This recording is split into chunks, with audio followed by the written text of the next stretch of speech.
talked about Jaquiski Tartt. He would be someone who the Niners would probably have to move if they did acquire Jamal Adams. You said they trade him for a third-round pick and kind of get some value back that they would have to give up to get Adams. We both know his contract is up after this season.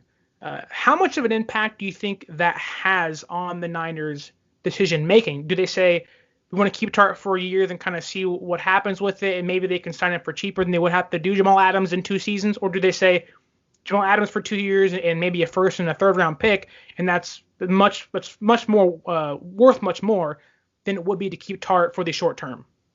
Well, Tartt's getting expensive. I mean, his salary has jumped $1 million every year. He's making $6 million this year. He might be able to demand a contract starting next year that starts at $7 million and works his way up to $8 million, $9 million. He's a good player.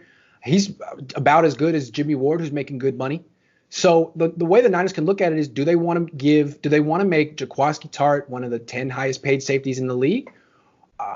Or do they want to get a guy who's younger, better, and spend that money on some real quality? That's the way I look at it. I mean, Jaquiski Tartt is worth the money, and I think he would be good for a lot of teams, but I'm not even sure the Jets would want him.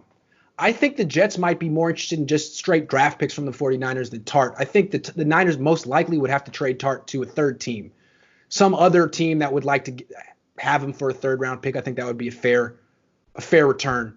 But he's solid, but I think you can do a lot better, especially if you're having to pay him $8-9 million a year and counting on him to miss about 3-4 games every season, which has been his history.